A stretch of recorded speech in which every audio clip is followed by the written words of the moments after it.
So I just want to start by thanking you for the opportunity to be here today. As you heard in the introduction, I have the responsibility, the ministry that I'm engaged in is to be the director of ELCA's World Hunger and Disaster Appeal.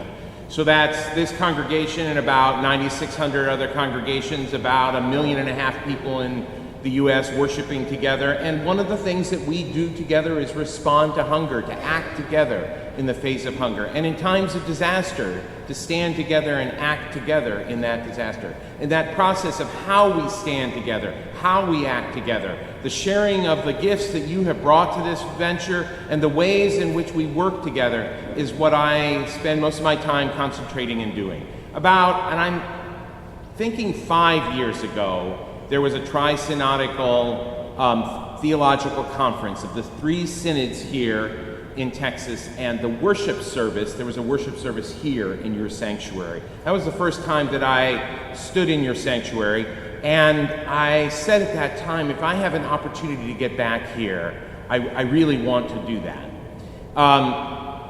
If you have heard that many clergy people singing, you will figure out that about 2/3 of them have amazing voices, and the other third are like me. We just join in because it's already loud.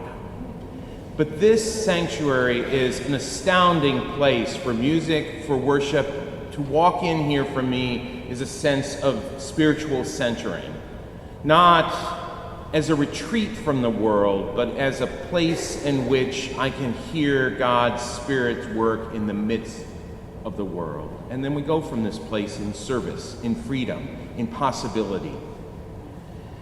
Last year, or earlier this year, Carlos Peña, who at the time was the vice president of the ELCA, that means the chair of the council for the ELCA, and I had an opportunity to travel to Cambodia together. And so I mentioned to Carlos how much I had loved being in here for worship, and if the opportunity ever came to be back here. Now, Carlos, I won't say has a servant heart, but he was ushering that night, ushering today. Diane was singing today, and this is a glimpse into Carlos. For any of you that are old enough to know about driving with a stick shift, that if your battery dies, you can push the car and then get it started. I know lots of folks are too young and they've only driven automatic transmission, but that's how that used to work. Put in the clutch, put it in neutral, push the car. We had a truck that one morning wouldn't start, and all of a sudden I looked up and there were about 6 people from our host organization that we work with in Cambodia, and Carlos pushing the truck to try and get it started. Carlos has a servant heart, and so when the opportunity came up for this historic moment to be here in worship, that opportunity was pursued. Now, I call this a historic moment. I think it really truly is. I'm from Chicago, so I know for many of you, now some of you are with teams that have never gotten to the World Series. I was reminded of that last night when I was preaching. But for those of us from Chicago, this is a long, century-long wait for this possibility. It doesn't look like, it's not going well. But that's only 100 years. I'm not talking about a 100-year historic moment. You could be thinking about the upcoming election, where for another opportunity in this long experiment of democracy, we have the chance for a peaceful transition, which we all pray for, from one leader to another. But, that was only 1776, and so we're not at even 250 years yet on that historic moment. I'm talking about a half a millennium, a 500-year historic moment. And that is 500 years since this monk, Martin Luther, reflecting on his own spiritual life, on the condition of the world and the role of the church in it, addressed the church with thoughts and some condemnation for the way in which we were living out our faith, those around him. And at that time, the papal authority could not hear that reforming voice and set forward this 500-year pathway that we have been on of friction and contention, and in many ways the breaking of the unity of the body. And this 500-year pathway is in many ways turning back towards unity. So this weekend, after 499 years actually, we enter into the 500th year celebration, or we don't really call it celebration, because what do you want to celebrate about that? But recognition. The current Pope joins together with Lutherans in Sweden in a sense of common unity and life together in action. It's being called the last few decades since two opportunities for the Vatican to come to bring people together around ecumenism. It's been called walking ecumenism, which means while we are working on our theological differences, while we are considering who we are as church and ecclesiastical issues, we are working together in common witness in the world, responding to a world of need, making things better for good, working together in the name of Jesus Christ. And this walking ecumenism has brought us to a Reformation time, a celebration of the day and a recognition of our life of brokenness as a church. For 500 years, that is the historic moment. We look back at this passage from the gospel in the midst of that. Now, this image of Luther coming to the realization of truth is often one of this quiet, contemplative cell as a monk, set apart, being brought to agony by his own reality of his sinfulness, and despite his best efforts in any way in penance or in action or service, being unable to deserve the love and grace of God from his sinfulness, and in agony realizing that there was nothing that he could do, despite the teachings that he had understood through the church. There was nothing he could do. But when you read the 95 Theses and you read his writings, you realize that there is something else that has eaten away at him, that has brought him to this point of bearing his soul and then turning around in criticism to the church and also to the society in which he finds himself. The point of realizing the challenge of what was going on in his time was the realization that in fact, God's favor had been with people, and yet they were hungry and they were poor and driven to further hunger and further poverty. Rather than the church being an agent to bring that kind of promise of possibility of the way in which we live out our lives, to share in the abundance of Christ, in fact, they were brought to further poverty. And even more so, while the law set up rules, grace of God is prevalent and prevails. And what he was seeing were a people and a church living in that grace without celebration or doing anything about it. In their worst days, taking advantage of it, living as if, oh, well, I'm a self-made person, or we are the institution and the voice of God, and so we can do what we want rather than to act in God's favor. Today, there was an intergenerational class, and there was a little cartoon, and it was about a boy who had done something wrong, and his father came up to him and said, well, what do you think we should do? You've done something wrong. Well, I should be grounded for 2 weeks. And the father said, you certainly should. You certainly should, but instead come down to dinner and let's go out for ice cream, because that is the forgiveness and the grace that we live in.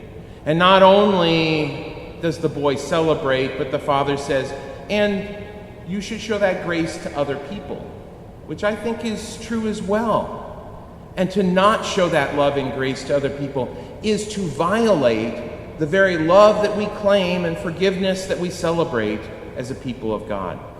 But there's another element that wasn't in that cartoon. That boy just had 2 weeks of being grounded that he was forgiven. So what's he going to do with that time? We pretend as if, oh, well, I deserve that grace. That's good. No. He had 2 weeks of time when he was going to be grounded. What's he going to do with that time? We have been given grace upon grace, opportunity and blessing in this world. What do we do with that blessing, that opportunity?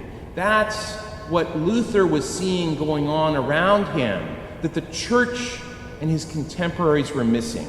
Rather than seeing that abundance and the gifts that had been entrusted and treasured to them, and seeing it as a way to turn around in ministry to their neighbors and extending that love and care to neighbors in tangible ways.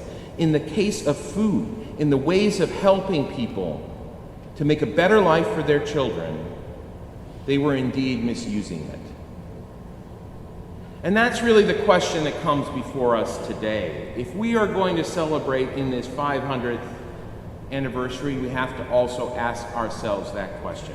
Luther said, when there is a neighbor who is hungry and you have food and do not help them, then you are breaking the commandment, thou shalt not murder.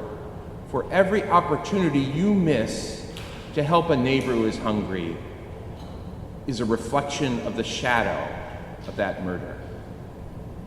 You know, he was a hard man, Luther. But his challenge and anger rose around the fact that he saw the church and his neighbors taking for granted this grace into which we live. And so I ask the same question. When 1 out of 9 people in this world live for a full day at the cost of their future, their health, their education, their ability to grow as a child, to be stunted, they live on a whole day on what we spend on, let's say, a cup of coffee at the restaurant. When a whole family lives for a day on what we might spend on a kid's meal at a restaurant, then what are we called to do? What action are we to be taking? That's really the question that Luther put before his contemporaries as a matter of what freedom do we live in as a result of this grace. If you walk into almost any Lutheran congregation of the ELCA in this country, you will find 96% plus have some practical local ministry in response to hunger, and often are linked together in a broader set of ministry. You have been about that in renewing your commitment here to feeding Galveston. The way in which you see that this life of grace in faith is turned to a freedom that we choose to take the resources, the financial, the time resources, the care of our heart, the prayer opportunity, and turn it in freedom to love and support of neighbor. I want to thank you for the ways that you are the ELCA, the Lutheran presence here on the island, that you make known what it means to be a people who are saved by grace through faith. Make it known in very practical ways, that you see the neighbor in a different way. You see the challenges of our time with a different set of eyes, and eyes of faith. But I want to thank you as well for the fact that you don't just end at the bridge, at the causeway, that you see that love and care extending beyond, into Houston, into Texas, into the rest of this country, and into the world by the ways that we are knit together in mission. And especially by your support to the work that we do in ELCA World Hunger and in times of disaster through Lutheran Disaster Response. If we are linking the care and concern for those who are hungry and impoverished with our gracious understanding of God, then I think there's some evidence that we do this work in response to hunger in a very different way. We look at it a different way. We take action in a different way. The world says that there are some people in our society, some people in this world that are just lost, they are dysfunctional, they are forgotten, maybe even they're dangerous. In our country, that often means those who are coming out of prison. We have a video that's up on YouTube about a man, Kenneth from Milwaukee. He had been a good family man, had a good job, got into a drug addiction problem, ended up in prison for a number of years, and then came out and showed up at a Lutheran congregation with a Lutheran work for those who were coming out of prison. And he has done the hard work, but it took people who saw in him the possibility of that hard work. Kenneth now has a small janitorial business, but more than that, he is helping out neighbors. He's the one that helps to move food off the truck into the feeding center for people who are coming, who are hungry, getting food for their kids. You see, the world said lost, or maybe even dangerous. But through eyes of faith, with God's grace, the church saw a possibility, a child of God, even a future leader. There's an expression in in English that says, a God-forsaken place. Have you ever heard that term? A God-forsaken place? I used to, my mom was from Nashville, and something you hear in Nashville, she used to say that, and all of a sudden one day, I was caught up in shock. Is there such a thing as a God-forsaken place? The world would say yes, in many ways. But in grace, do we really believe it? I'm going to name one that gets said all the time, the island of Haiti. Or the island of Hispaniola, but the country of Haiti on the island of Hispaniola. And it's a God-forsaken place. If you look at it, the life expectancy is about 28 years less than they are in the United States. Many children end up not going to school simply because their work is to go fetch water from water sources. Deforestation is a huge problem. It just is a society that often doesn't work. But with eyes of faith in grace, we look at Haiti in a different way. The ELCA, through our World Hunger work, has been engaged in agricultural work in the area of Grand Anse and in the forested areas up in the mountain. The forested areas up in the mountain are critical because, especially with coffee and with some of the other crops, the trees remain standing are more valuable than the wood. And if you want to stop deforestation, the trees have to be more valuable than the wood to burn. In Grand Anse, we've been very involved in livestock work with pigs. The Lutherans are the pig people in Haiti. I don't know why. Actually, I do. There was terrible time when all the pigs died in Haiti, and we helped because of pigs being brought in from Europe to be able to restock pigs in Haiti. And then after the earthquake, we set up a small dairy because we found that there were many, many families who may have had 1 or 2 cows, but no way to get that milk to market, and no place on the island for pasteurization of milk. This is the only pasteurized milk being available on the island, and that is exactly where the Hurricane Matthew went through. The worst destruction was in Grand Anse and around Jérémie, where we have had this anchor, this footprint of mission. The world says God-forsaken. We say children of God, possibility. The world says what we take in is ours, right? I mean, it's mine. If it's in my hands, it must be mine, right? We say Eucharist. Here, this feast of Thanksgiving. When Martin Luther taught about the Eucharist, it's hard to imagine this 500 years later, but all of a sudden, what happens at the altar and the table became the responsibility of the church and not just the priest. So, what do? How do we manage this? Martin Luther taught that people should bring bread from their house, and a portion brought here in consecration as a thanksgiving to God in the Eucharist, and then the remainder taken out to the steps of the church and into the community to feed those who are hungry and poor. As if the feast that we have here, what we receive here, is not yet fulfilled until we go out into the community and make it so. What's mine is mine. No. In Eucharist, we start to say, what is ours is ours. The opportunity to see that what we have been given in blessing is not just for us alone, but indeed to be shared. The world says, and I can turn on any news program anywhere in this country and pretty much anywhere in the world, and the world says things are getting worse. Anybody dispute that that's what the world says? Things are getting worse.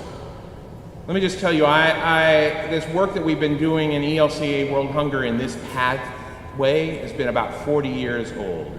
It started in 1974. In 1974, 1 in 4 people in the world were in danger of that kind of hunger that robs one of the energy to be able to work or learn, that creates stunning in children, that changes the trajectory of life, that extreme hunger that I talked about earlier. 1 in 4. Now it's 1 in 9. You may see that the world is getting worse, but the evidence is by this kind of commitment that we have to this work. Indeed, we are seeing a transformation happening in community by community. 80% of the world's food is produced in smallholder farms, small farms. I know this is not true in the United States, but it is true in much of the rest of the world. Smallholder farms, where we do this kind of core work of helping people to increase their yield, of getting their harvest to market so they can turn it into financial resources that can be used in the church, where we do this kind of work of microloans or community savings programs. Community savings programs are where the capital of the community are saved and then shared within the community.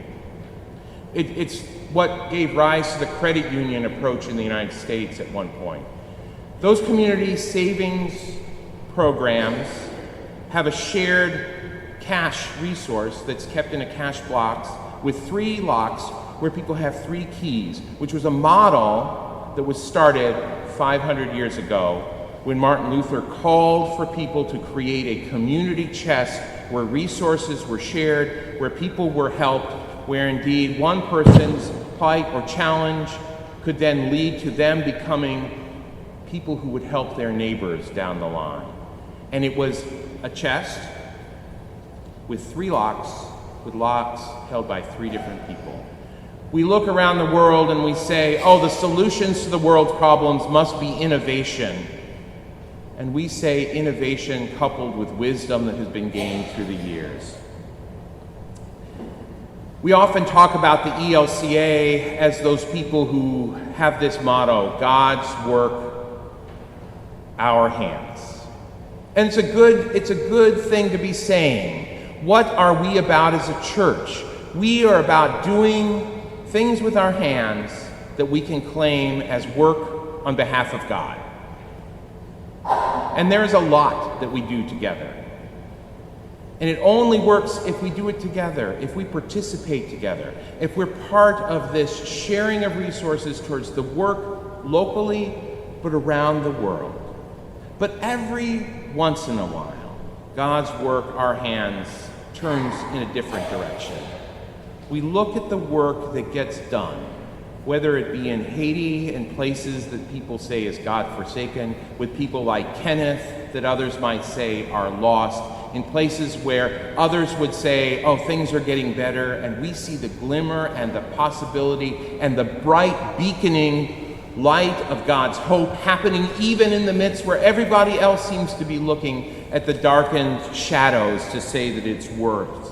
We look at the world with our hands and we say what has gotten done with our hands, with what is entrusted to us, is so profound, so life-changing, so different, so promising, such an opportunity that it can no longer be the work that we have done, but we're just the instrument. And indeed, it is so promising that it is God's work getting done. So I want to thank you. I want to thank you for the ways that you faithfully pursue this life of faith, this grace-won freedom, that you turn it not only for yourself and for your children and your community, but that you see that this is a calling and an opportunity into the world I want to thank you for being a people who celebrate that even after 500 years of division, we are one in Christ Jesus, and we are drawn by that walking ecumenism to be ever more what God would want. I want to thank you for the ways that you hold offerings in times of disaster, that you respond to neighbors here in hunger, that you participate in the work we do with ELCA World Hunger, the challenges that you take up even in Hurricane Matthew. I want to thank you for the ways that you are that beacon of hope and that word of freedom that comes with grace lived out in possibility of hope.